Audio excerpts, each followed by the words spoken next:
Josh, it's none of this is easy, right? A lot of it because, again, how we are raised and the different ways we're raised, this, that, and the other. Nobody said the work is easy. Right. I like what Denzel said one time. Denzel Washington said, ease is a greater threat to progress than hardship, right? And I like that in that the fact that this work is not going to be easy work. If you have the intention, though, and the heart behind sitting down with somebody and trying to understand, not agree necessarily, but trying to understand. And if you have great motives in that, like I said, I'm trying to get to know the person. Even if I'm going to disagree with some things, right? And if you have the heart that says that I want to treat this person with dignity, that I want to have, and dignity is inherent in everyone. It's given by God and can't be taken away no matter what, right? That's important. That's an important piece of this work. So, and then seeing yourself in that person, and that's another key to the work. How do I make this person understand or try to, the experience and see themselves in me? Right? Yeah, let's talk about that, because I think what you're bringing up is at least one of the hindrances to being able to pull that off oftentimes is our biases. We're all raised with them, I think I haven't met a single person who, when we're having a real honest conversation, it doesn't matter who they are, their background, what they look like, or what they've been through, that doesn't say, yes, I've got some biases. What are some of, when we talk about these things, what are some of the biases or blind spots that you've witnessed and you've seen, and maybe you try to help people through when it comes to DEI? Like, what are some of those ones that jump out to you that you're going, okay, we got to be careful with this, and we got to work through this? What are those? Well, I think there's a ton of different things that we have to recognize about biases. As you said, number one, biases are, all of us have biases, and for various reasons, our minds are made that way and on purpose, and really allows us to move through the world through shortcuts, right? We don't have to think about stuff all the time. And sometimes those things are explicit, sometimes they're implicit, right? So understanding the difference there, right? Would you step into that for a minute? Okay. Talk for just a second, just on a general level, the difference between explicit bias and implicit bias, because I want us later, as we do this podcast, to specifically jump into that. So I appreciate you bringing that up. Tell us how you would define that. Yeah, so you think about the word explicit. That means it is not trying to be hidden. It's not covert. It is just kind of out there bias, and it's not trying to be hidden. So I don't know what an example. No, that's great. That's great. That's good. I get what you're saying. So that's kind of, to me, the explicit piece. The implicit piece is much more difficult, because a lot of times, well, as a matter of fact, all the time, we don't really think about it, right? It's those shortcuts our minds are making. It's that if I will, when 9/11 happened, I started to always look at, people that descended from Middle Eastern. I'm on a plane, I'm looking at this person. You know what I mean? And I appreciate that example, because I think a lot of us did. And that may be somewhat overt, but thinking about why I got to that place, right, is really important. And the thing about implicit is our experiences that have taught us that this is the way we ought to respond to something. So as you're speaking it, one of the things that has hit me, and I've had this taught to me, at least in other areas, and maybe this is right, maybe this is wrong, but I've always heard it said that you need another person to kind of help you see your implicit biases, because if you already knew what they were, they would be explicit. I think that sounds like it makes a lot of sense to me. I think that by and large, that's the truth. I think that we do need tools and people to help us. They're blind spots. That's right. Right, and so just like the rear view mirror, we have those blind spots in those rear view mirrors, and we need help, right, to be able to see, and you need to understand that those are there. I think that you may be right, but I think to really reflect on, kind of where you are on these biases is really critical.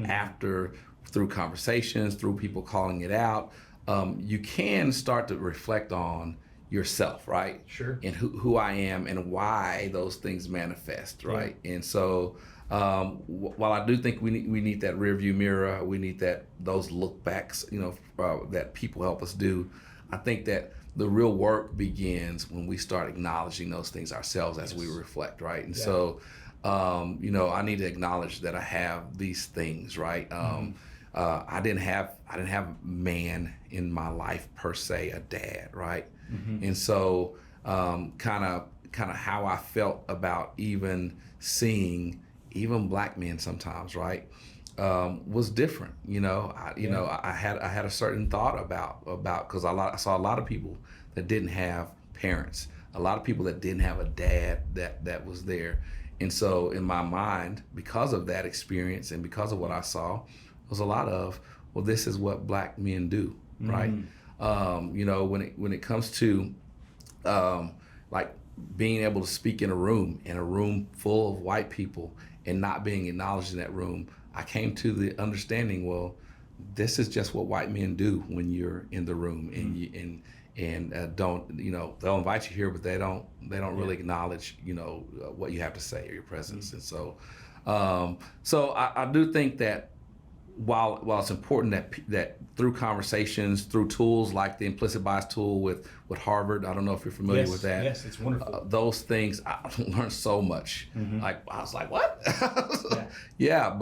But I learned so much about myself on so many different topics. But the real work begins as you start to reflect on who you are, why you are, and then how do you interrupt that bias.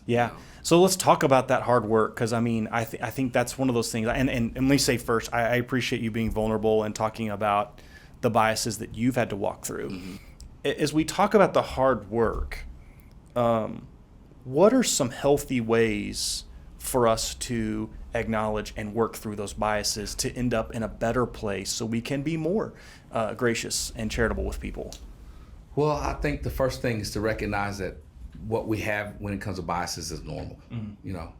It's a totally normal thing for us, and to recognize that we're human, and that we've got work to do. So I think that's the first thing. Second thing is acknowledging that there's more, and that there's always more, not only for me to understand about me, but more for me to understand about others. There are layers and layers and layers, and we can't possibly understand that there's always more to people. The reason why I respond this way, there's a pathology. You talked about this idea of pathology, which is a medical term, but I've started using it in this work because we talk about behaviors in different people and why they're like they are and why they respond that way. And just understanding that there's more is so incredibly important. And so I think acknowledging that is important. I think along the way, trying to answer your question a little bit more, things that would be really important to work through is just always learn. I think always be open and willing to learn. Build relationships where people can give you honest feedback. I think is really important. But the actual work that you do is your own acknowledgement, your own understanding of you, and how those things kind of. Yeah, let me speak to that too, because I think one of the things you said about being the learner, letting people speak into you, and in a lot of ways hold you accountable, because one of the things I want to make certain people understand, and this is a big one for me, and I'm pretty certain this fits any supervisor managerial oversight. I have every intention of wanting to learn who you are and learn why you are the way that you are. But there are also some behaviors that are just not okay. Yeah, absolutely. And we need to, it can't be one of those things where you go, well, this is the way that I am. Yeah. It needs to be like, well, right. Like, that's the problem. like that's the problem. Like, we want to grow from there. And so I want to be patient with whoever is treating somebody with no inclusivity, or I want to be patient with people who struggle with equity, or I want to be patient with people who walk into the room with certain biases. But I also want them to know, like, we need to grow. Yeah. Like, we got to call some of that stuff out. Absolutely, and I think that's what we fail to do sometimes. We use a lot of euphemisms. You know, you're thinking about in hiring, right? For instance, and we say you're in, and I don't know what the demographics here in Madeira are. So, say, you know, you're looking. We need more Hispanic leaders, or we need more women in leadership. We need more Black people in leadership. Instead of saying that, we'll say, hey, we need a diverse candidate. You know what I mean? Right. And so just being very honest about what you're looking for is really awesome. It's really important in that respect. So I think we should do a lot better with regard to that. Just we've got to get to a place where we are comfortable enough in the uncomfortable spaces. Yeah. Right. And it's difficult. How you do that is begin to have these dialogues, one-on-one or one-on-three or whatever, and it's usually small groups, but having the intention of really understanding, getting to know people is really important, because we have this, and I see this in our, especially being West Texas. I mean, we are Christian folks for the most part, you know, and we kind of use sometimes Christianity as a bludgeon is kind of how I say it. Keep going. And so, you know, our faith teaches us certain things, and then, you know, and teaches against certain things. And so I always talk about this idea between grace and truth. It talks about it in John, I believe. And, you know, that Christ came full of both. He didn't come with one or the other. Yeah. He came full of grace and full of truth. Those things don't exist without the other, right? So to add on to that, you know, I always talk about this idea of position versus posture. Okay. You know, truth versus grace, right? And I think about this idea that positionally, we believe what we believe. Folks believe what they believe, whether it's biblical or not, right? Positionally, folks are going to believe what they believe, and that's okay. As long as, like, there's some hard stops. I mean, you're not gonna mistreat people. You're not gonna curse people out. You're not gonna hit people. You're not gonna, you know, withstanding that, right? So positionally, people believe what they believe, right? And we can continue to have dialogue and conversation about trying to understand that, but that may or may not change. What we ought to be really, really focused on, though, is not so much position, it's our posture. And the posture is, how do I show up to you? Whether I agree with your position or not, right? Do I show up to you with the idea and the understanding that God has given you inherent dignity, that you matter, that you're valued? Do I show up to you, whether I agree with you or not on things, right? Do I show up to you with mutual respect? I'm gonna respect you and you're gonna respect me. Do I show up to you in a way that shows compassion and love and grace, the same things that I need, right? Yeah. And those things are the important things to me. Yeah, I believe what I believe, right? I believe what the Bible says. I believe I'm a Christian, you know, but I also believe that there's a balance between truth and grace, right? And that there's a balance between position, and that we should posture ourselves in a way that should show Christ shining through us. Well, and I appreciate that, because regardless of your faith background, regardless of your, even to choose no faith at all and say that's not going to be my thing, I think we can all rally around this shared understanding that my posture towards you, period, is you will be treated with ultimate dignity. Yeah. Full stop. That's all it is. It's over. It's nothing else left to be said. If you know, we're having this issue, you know, and I won't go into it at work, and it was a position and posture issue. Here, you know, I'm talking to a leader about position. Here's my position. This, you know, and I'm saying, you know, at the end of the day, really, this is about how we show up to each other, right? And what better way, if you're a Christian, to show Christ than showing up in a way that respects people, that loves people, that, you know, what better way? Right. And so I think that, you know, at the end of the day, it should be our posture to do that. I mean, we've got a difficult journey in front of us, and it's because we have not had these conversations. Yes. We have not built the muscle. Anything you do, whether you're learning in the cycle or you're building muscle or you're trying to learn how to play football or tennis or whatever it is, you got to practice it, right? And that was the other thing I probably should add, that if we've got to practice doing this if we're going to get better at it, because we're just awful at it. Yeah. Right? We're just awful at it. And just being, like, if I can start with you and say, Josh, I believe your heart is good and your intention is right. We might not agree on everything, but let's start this dialogue. Right. And let's talk about some hard stuff. And it's not necessarily about agreement. It's about trying to gain understanding. Yeah. Because all this is about, it's about taking care of your people. Yeah. And letting them be empowered to take care of your business, with your consumers and the actual business, right? Yeah. And if you can do that, man, I mean, it does take care of it. I've seen it just happen over and over. It takes care of itself. Right. So. Yeah. Right. No, I really appreciate you saying that. So we're kind of coming towards the end here of this thought, or at least of this conversation. And I love stories. I love learning people's stories. Even sometimes when they've got some moments that are sad or tough, I appreciate the back and forth because I really try to be a person who just likes people. Sure.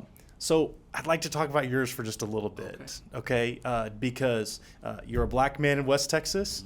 I'm a white man in West Texas. Sure. We have differences. We have different experiences. When we talk about what it's been like for you, tell me what it's been. You've said some things already, but what's it been like to navigate West Texas and the places that you've been as a black man who is looking to live out diversity, equity, inclusion, something that you value? Well, I will say in the very first place, I didn't know any different, because growing up in a place like Lubbock, again, I was socialized to be what I was supposed to be, right? And so people for years used to tell me, well, there's this going on, or there's division, and there's, I was like, I don't see any of that. I don't really see any of that, right? I don't think that really exists at a major level, right? Yeah. And I just really started understanding really more the systematic kind of things that go on, racism and different isms or whatever.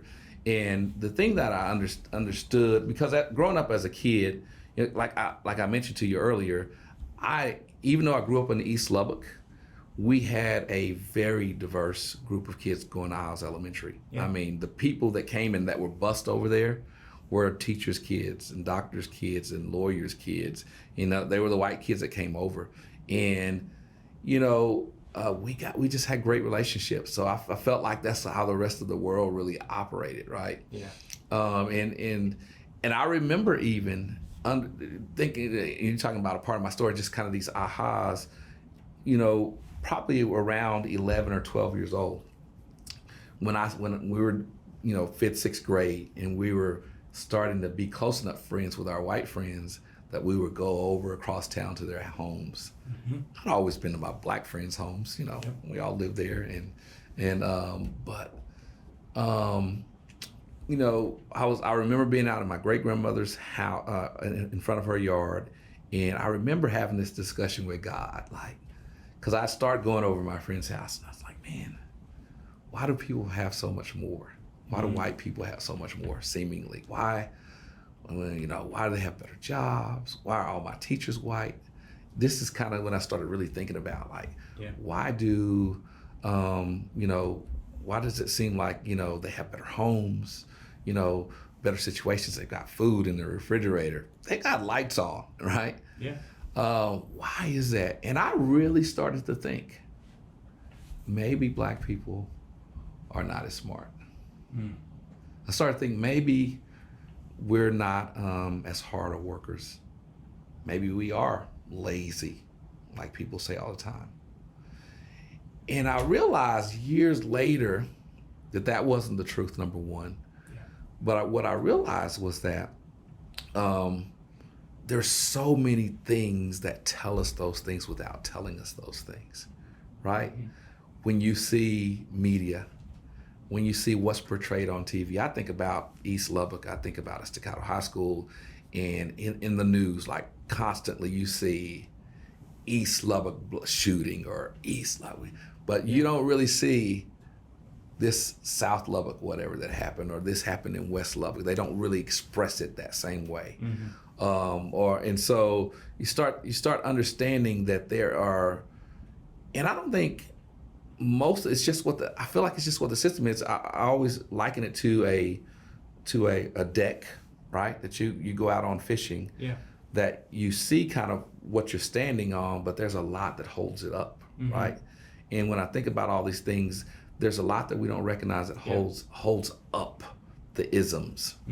Man, thank you so much for doing this. I thank you so much for coming in and having this conversation. I have thoroughly appreciated getting to know you as the man, and then also getting to learn from you about the things that not just that you're doing, but the expertise that you've come to. Sure. Thank you for being here. Yeah, absolutely. I've enjoyed every minute of it. Thank you so much, Josh. Awesome. Madeira Companies, thank you guys for having been here with us and engaged in this conversation. Please, send us thoughts. Tell us what you're thinking. Talk to us. We want to go on a journey where we really do a good job of being a diverse group of people, creating equitable opportunities for all.